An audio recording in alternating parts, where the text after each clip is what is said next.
अस्सलाम जी। Heal well health and wellness के न्यू एपिसोड के साथ मैं हूं अली नवाज वंस अगेन। और आज जो है हम बात करने जा रहे हैं डिस्क बल्ज पे। लो बैक पेन सीरीज़ का एक और इंतहाई कॉमन प्रॉब्लम है ये। और आज हम बात कर लेंगे कि लो बैक पेन के ये जो डिस्क बल्ज है सीरीज़ की डिस्क बल्ज है ये कैसे होता है, इसके कॉजेज़ क्या हैं और सिम्टम्स क्या होते हैं जब ये हो जाए, तो फिर इसको ट्रीट किस तरह से करना है। और एंड पे मैं आपको प्रिकॉशंस बता दूंगा ताकि हम जो है एहतियातें भी करके मज़ीद बच सकें। तो सबसे पहले मैं आपको समझा देता हूँ थोड़ा सा कि डिस्क बल्ज क्या चीज़ है, ये क्या होता है।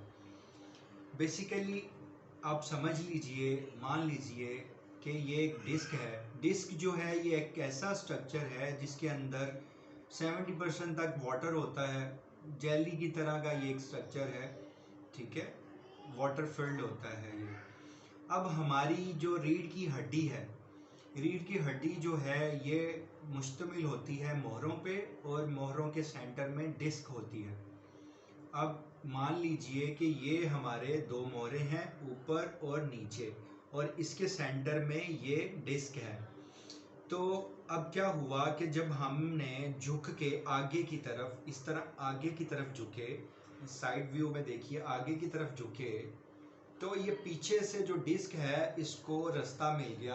प्रेशर बिल्ड होने की वजह से ये बैक साइड से फट जाएगी, या फिर इसके अंदर जो फ्लूइड है वो इसके स्ट्रक्चर को डिस्टर्ब करता हुआ बाहर की तरफ एक बुलबुला सा बना लेगा, उसको हम बल्ज कहते हैं। इसकी डिफरेंट स्टेजेस हैं, ठीक है। तो आज हम बात कर रहे हैं बल्ज के ऊपर, डिस्क बल्ज पे। तो ये बुलबुला सा बन जाएगा, तो इसको हम इस बुलबुले को बल्ज कहते हैं, डिस्क बल्ज। अब डिस्क बल्ज तो हो गया, तो ये प्रॉब्लम क्या हुआ। अब डिस्क बल्ज जब हो जाता है तो पीछे यहाँ पे ये देखिए, ये मान लीजिए नर्व्स हैं हमारी, हराम मगज में से नसें निकलती हैं और हमारे स्पाइन के साथ साथ होती हुई, रीढ़ की हड्डी के साथ होती हुई हमारी टांगों में जाती हैं नसें। और ये सेंस का काम करती हैं, सेंसरी सप्लाई और मोटर सप्लाई। सेंसेस मतलब हमें को पाँव के ऊपर कोई चीज़ महसूस होती है, कुछ चुभती है तो हम फ़ौरन से रिएक्ट करते हैं, हमारे दिमाग तक सेंसेस जाती हैं ये क्या हुआ है। फिर हमने जब कोई मूवमेंट करवानी है, अपनी टांग को उठाना है, नीचे करना है, पाँव को हिलाना है, तो ये मोटर सप्लाई के तहत मामला होते हैं। अब ये नर्व है, ये नस है, तो आगे की तरफ झुकने की वजह से बुलबुला बन गया पीछे। अब पीछे बुलबुला बनने की वजह से ये नस के ऊपर जो है, नर्व के ऊपर दबाव पड़ रहा है। इसके ऊपर दबाव पड़ने की वजह से क्या होता है कि जो सिम्टम्स हमें आती हैं वो टांगों के अंदर, किसी एक टांग में भी हो सकता है, दोनों में भी हो सकता है, खिंचाव आता है, टांगों के अंदर फटीग, बहुत ज़्यादा थकन महसूस होती है, पट्टे अकड़ जाते हैं, और इसके साथ साथ नमनेस महसूस होती है, सुनपन महसूस होती है, सुइयाँ चुभती हैं, कीड़ियाँ रेंगती हैं, ऐसी फीलिंग्स जो है वो आती हैं। ये वाले सिम्टम्स आते हैं इसके अंदर।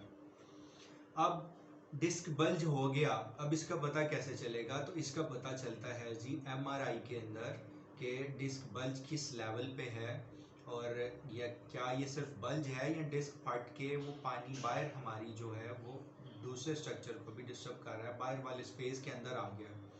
या फिर डॉक्टर जो है, फिजिकल थेरेपिस्ट जो है, दूसरे ऑर्थोपेडिक सर्जन्स हैं, ये डायग्नोज करते हैं, डिफरेंट टेस्ट होते हैं, उनके ज़रिए मैनुअल टेस्ट होते हैं, उससे पता करवाते हैं कि जी आपको क्या प्रॉब्लम है।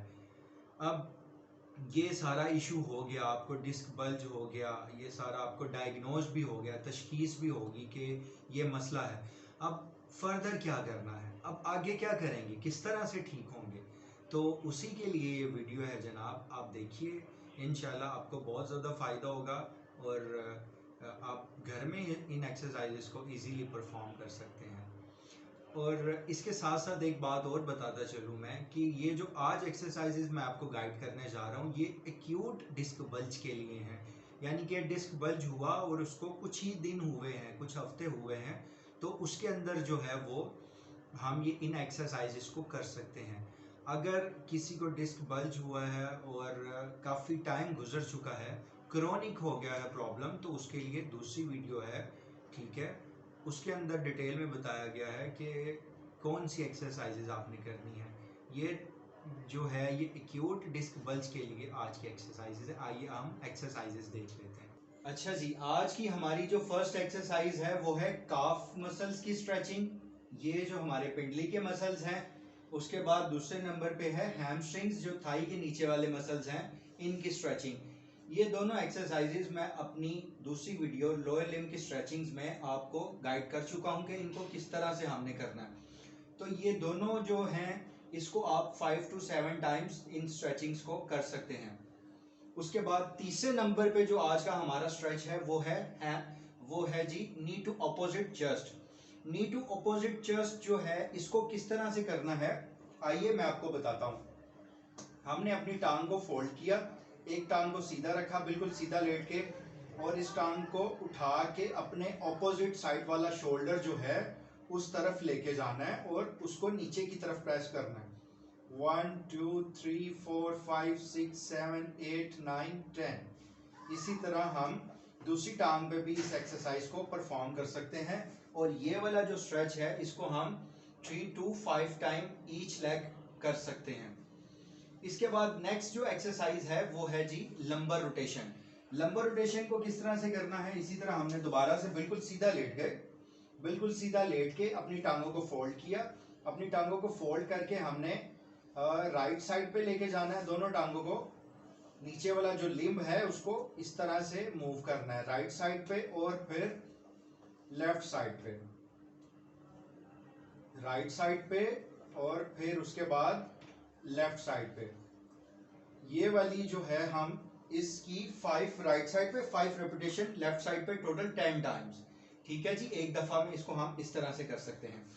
इसके साथ साथ जो है इंतहाई अहम चीज, ये एक्सरसाइजेस के साथ साथ ये जो मैंने आपको गाइड की हैं 4 एक्सरसाइजेस के जो डिस्क बल्ज को ट्रीट करेंगी, इसके साथ एक और इंतहाई अहम पोजीशन जो है वो है हाइपर एक्सटेंशन। हाइपर एक्सटेंशन हमने किस तरह से करनी है कि अगर किसी पेशेंट को हुआ है तो अब पेन क्योंकि ज़्यादा है तो उसने फ़ौरन से जो है फर्स्ट स्टेज में हाइपर एक्सटेंशन का ग्रेड 1 जो है वो अडॉप्ट करना। ग्रेड 1 के अंदर इस तरह से बिल्कुल उल्टा लेट के अपनी जो ये दोनों बाजू हैं इसको इस तरह रख के और अपने जो हाथ हैं उनकी उल्टी साइड रख के ऊपर की तरफ इस तरह से, और अपने जो फॉरहेड को, माथे को उसके ऊपर रखना है इस तरह से। इस पोजीशन में 10 to 15 मिनट्स पेशेंट जो है वो लेटा रहेगा। अब थोड़े दिन के बाद जब थोड़ा बेटर हो गया, आपको इस पोजीशन से यूज टू हो गए, तो हम फिर जाएंगे ग्रेड 2 की तरफ। हाइपर एक्सटेंशन का ग्रेड 2 है वो किस तरह से हमने करना है, अपनी एल्बोस को, कोनियों को फोल्ड करके, और इस तरह से जब हम जॉली मोड में, एंजॉय के मोड में सम टाइम लैपटॉप वगैरह या कोई चीज़ देखते हैं, सेम इसी तरह अपनी कोनियों को रख के अपनी चिन को, थोड़ी को हम उसके ऊपर रखेंगे इस तरह से। ये पोजीशन भी 5 to 10 मिनट्स तक की जा सकती है। इससे भी यूज टू हो जाएंगे तो फिर हम मैकेंजी हाइपर एक्सटेंशन की तरफ जाएंगे। मैकेंजी हाइपर एक्सटेंशन भी बहुत यूजफुल है बल्ज के पेशेंट्स के लिए। अब हमने इसके अंदर क्या करना है, इसी तरह उल्टे लेट के अपने दोनों हाथों को आगे रखा और इस तरह से हमने ऊपर की तरफ उठना है, अपनी गर्दन को ऊपर लेके जाना है और फिर नीचे की तरफ। इस तरह से हम ऊपर की तरफ गए, अपनी गर्दन को फुल ऊपर लेके गए, और ये अपर हमने पूरा जो है पार्ट इसको ऊपर रखा, और फिर हम इसके बाद इस तरह से नीचे लेके गए। इसको भी हम 10 टाइम्स तक रिपीट कर सकते हैं मैकेंजी हाइपर एक्सटेंशन को। अब कुछ स्ट्रेंथनिंग के लिए एक्सरसाइजेस हैं जो कि आपको नेक्स्ट वीडियो के अंदर इन्फॉर्म की जाएंगी, बताई जाएंगी कि जब आपका पेन ठीक हो गया फिर दोबारा उसको होने से रोकने के लिए हमने कौन कौन सी एक्सरसाइजेस करनी है, वो स्ट्रेंथनिंग एक्सरसाइजेस हैं। और इसके साथ साथ आपको प्रिकॉशंस बताने का मैंने कहा था।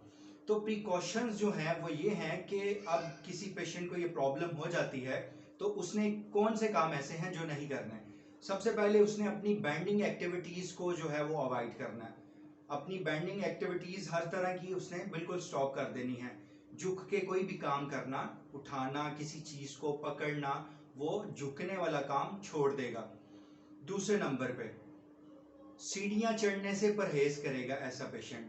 वो ज़्यादा सीढ़ियाँ नहीं चढ़ेगा, ऊंची नीची जगह पे नहीं चलेगा, ज़्यादा चलने फिरने से अवॉइड करेगा, ज़्यादातर रेस्ट करेगा। तीसरे नंबर पे वॉशरूम में ऐसा पेशेंट जो है वो कमोड यूज़ करेगा ताकि उसकी कमर जो है वो बैठते हुए सीधी रहे। तो ये कुछ प्रिकॉशंस हैं, इनके ऊपर साथ साथ लाजमी अमल करें और इसके साथ साथ जो है आप एक्सरसाइजेस को कंटिन्यू रखें तो आप बहुत जल्दी ठीक हो जाएंगे। और अगर आपको किसी किस्म का कोई क्वेश्चन, कोई क्यूरी और जो है आपके माइंड के अंदर आपकी तबीयत से रिलेटेड कोई चीज़ पूछना चाह रहे हैं तो वो आप कमेंट बॉक्स के अंदर हमें पूछ सकते हैं।